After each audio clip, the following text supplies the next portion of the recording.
Hi everyone, welcome to another video. So I'm gonna do a quick get ready with me using this. I'm definitely feeling like a smoky eye right now anyways. It's been raining all day, so it's like super cloudy and cold where I live, so I just kind of was like feeling like using this. The Bergdorf Goodman sale was 30% off a couple of YesStyle lip products, and those have been on like my dream list to try for like probably like 2 years now. So I went ahead, bought like a few, so I'm gonna try those. Let's go ahead and get started. It's definitely dry skin season. I'm going to use the Dominique Cosmetics primer. I still don't have a replacement for it, honestly. I don't know what I'm gonna do. I feel like the formulation of it is just so unique. I don't know if anything could ever replace it. Hopefully I'm like not done with it yet. I hope there's still a lot left. I can't tell because it's like a tube, but I've used this a couple times already, but I haven't actually used it like officially on camera yet. But the GIORGIO Armani Designer Lift Foundation in the shade 1.5. This is so much better for me than shade 2 was, so I'm definitely really glad I got it. I think the formula is really nice. It's definitely a medium coverage, and the consistency itself is pretty watery, but it just has a really pretty finish. I would say it's a little bit more luminous than Luminous Silk, oddly enough. It's hard for me to describe it though, other than that it just makes my skin look really pretty. Yeah, as you can see, it doesn't really cover up all of the spots, but I don't know, I like how it looks on me. Now, on Selfridges, it was like $15 cheaper than they charge in America, which I thought was really interesting. Of course, that completely gets offset by the fact that you have to pay Selfridges shipping to get it over here. I guess if you're placing a big enough order of certain high-end brands, it might be worth seeing if Selfridges is cheaper, because I guess if you order enough things at once, even the shipping cost couldn't offset your savings. Like, I noticed that two of the Guerlain foundations are also cheaper there than they are on Sephora in the US. I didn't get those. I ultimately was like, I can't go and buy that much at once. Just the 2 foundations was already enough. And I have already tried Designer Lift and Estee Lauder before, so I knew I liked them, whereas Guerlain, it would definitely be more of a stab in the dark. Sure wish I could have gotten them though. It would be nice to just be able to buy stuff on Selfridges willy-nilly whenever you want, I guess. So I do want to put down some kind of cream blush first. Given that this is going to be a very dark and smoky look, some kind of blush, any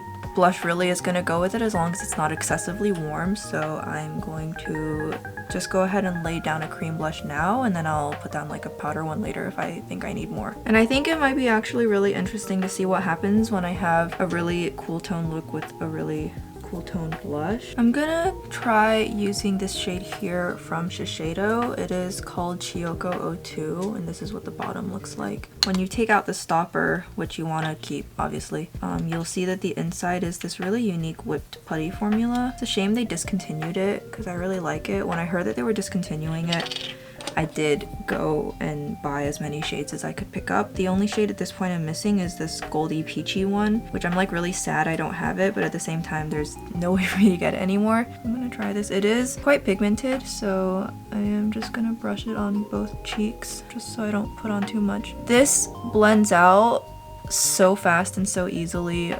Just don't put it over powder. I find if I put it over powder, it eats my foundation. But as you can see, just how fast and easily it blends out with a brush, which is my preferred way of using it, by the way. I find if I use my finger, it doesn't go on as well, but with a brush. And SHISEIDO does have a brush that's a smaller version of this that I have, and I love using it for stuff like this as well. But I'm literally just like poke the bristles in and then I just work it out, and it's really such a great formula. So I'm just gonna put that much on to start, and then I'm gonna take the shade Eiko, and which is shade 04, and I'm gonna use that just for a little bit of bronzer. This is a much warmer shade of bronzer, but I think it'll just be good to just add a little bit of dimension back to my face. Mine has dried out a little bit because I took out and threw away the stopper, which you definitely shouldn't do with any cream products that come with one. So sucks for me, but even though it's slightly dried out, you can see it's still very workable, and honestly it's like it still performs really good, so it's not like a really big loss or anything. I like this a lot, and I am considering buying a second one so that when this does inevitably dry out, because it will dry out really fast compared to the ones without the stopper, I'm considering getting a second one so that I have it before it gets out of stock, but I don't actually know if it's in stock anymore. I'm gonna use the NIKKIA Joy Loose Setting Powder. My powder like preferences definitely change once it hits dry season time, because what I can use on my skin, I can't just use any old powder on my skin anymore, but the NIKKIA Joy powder is, I don't know what she puts in it. Like, does she like cast a spell on it or something? It's really good. And she just released the pressed one and I do plan on picking it up. I don't know when, but I will. I know she uses it with a sponge, but when it's winter time, I just take an extremely tiny amount and brush it very quickly all over my face because I don't need much. And you can see it just kind of took down some of the glow a little bit. I'm gonna use my D'Alba setting spray. You can see I've used it enough that the label is actually wearing off. It is just so good, and yes, I do have a backup. Especially now that it's like fall winter, it just feels even more refreshing on my skin. I'm gonna take the brow blade in Dark Drapes. I'm just gonna fill these in really quickly.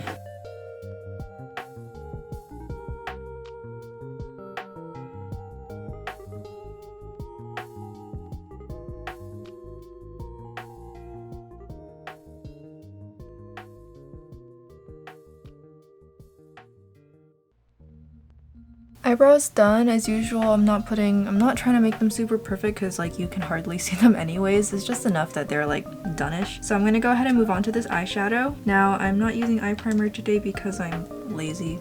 I know I should, but I don't feel like it. Alright, so this is what the palette looks like. It is so pretty. The mattes are definitely, to me, very pedestrian. Nothing super particularly special there, but the shimmers, as usual, totally catch my attention.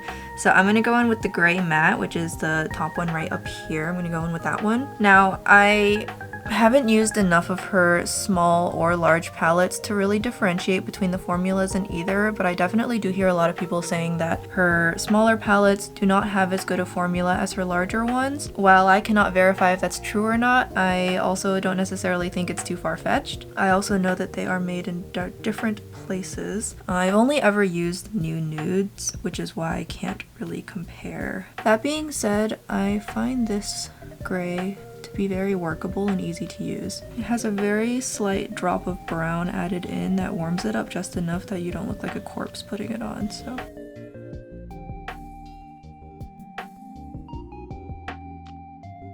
I like went a little further out here on accident. Oops. Alright, now I do want to go ahead and start using these shimmers.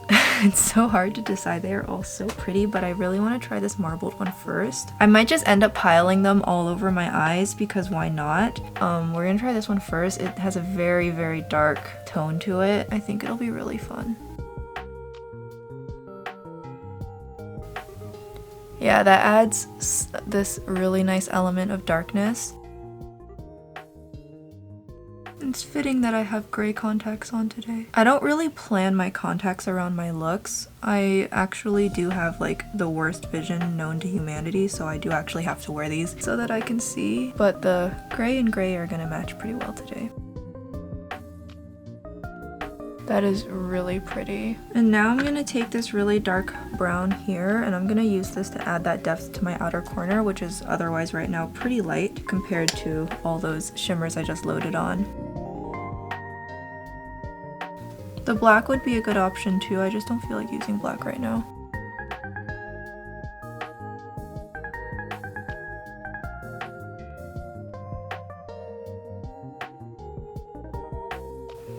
Yeah, that looks really nice. Alright, I do really want to try this purple shade as well. I know I'm just like using everything, but you know, they go so well together that it's like really hard to make mistakes anyways. And I'm just gonna take this on my lower lash line.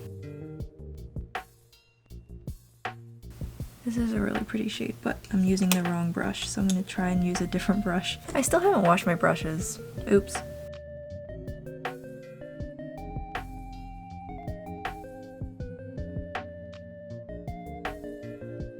It's like a really hazy purple shade. It feels foggy almost, and I love the effect it gives. Alright, now we're gonna go into the scaled shade here that's in the center of the palette. I'm gonna use this to really amp up the effect. I do find this applies better with a finger, but for the lower lash line I do need my brush. Yeah, that's really pretty. And I am gonna take just a little bit on my finger and I'm gonna kind of put it on the inner part of my upper lash line. This is kind of the only real inner corner highlight I have in this palette, so I'll just drop it right here. Oh yeah, that gives off that synergizes a lot better with the shades I use than I thought it would. And here's what the eyes are gonna look like up close. It is so dimensional, really interesting finishes on my eyelids, and I love how it looks. Alright, so the only thing this needs now is going to be some lashes. I don't think mascara is going to quite cut it for this. So I am going to put on Cloud 9. These are very subtle and definitely would consider these to be daily appropriate if you're like me and you do wear lashes like out, which, you know, when you have lashes that are as sad as mine, false lashes are going to be a really big help. So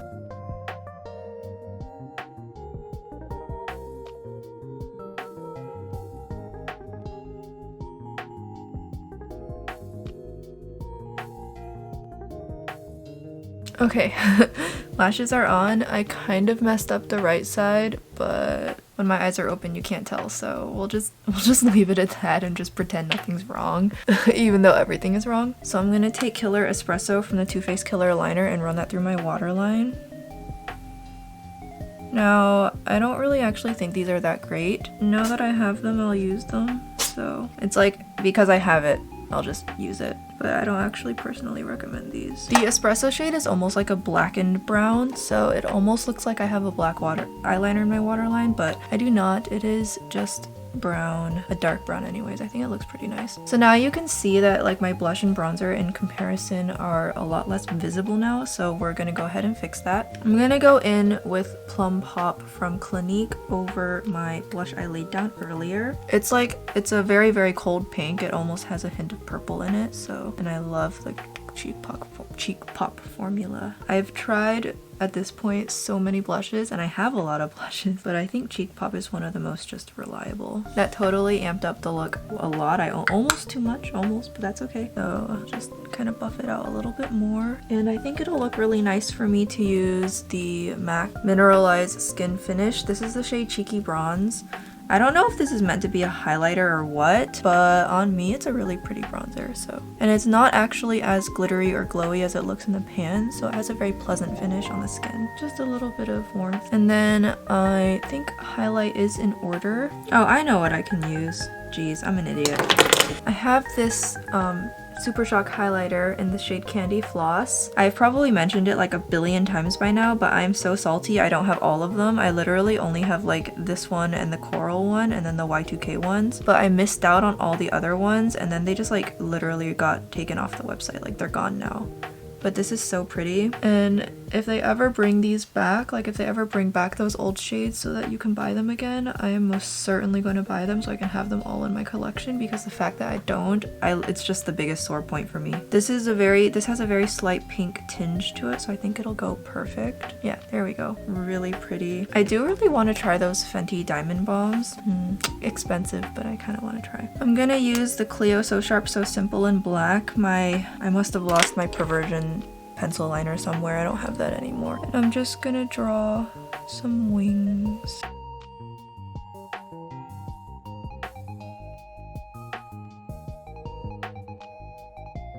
Yeah, like that. They're not like even, but my eyes are also not even, so it just like extends my eyes a little bit. They might have been a mistake. This might be a mistake. We'll just go with it. So I am gonna line my lips, and I've definitely been really enjoying using the Jaclyn Cosmetics lip liner in Blondie. Definitely a really solid shade. Yeah, I think this lip liner shade is really nice. Okay, so I have a couple options to pick from, and I'm not so sure which one. Okay, I'm gonna try this one. It's in the shade 211, which I don't actually know what name that corresponds to. I'll have to look it up and put it in. You'll see it in like the caption box, but I'm just gonna go ahead and put this on. It has a really interesting applicator shape. I've heard it's actually really nice to use because it gives you a lot of control, and I've never tried a YSL lip before, so I don't know if I'm like setting myself up for disappointment. I don't think any lip is worth as much as YSL costs, but you can't be terrible and still have the audacity to charge as much as YSL does, you know?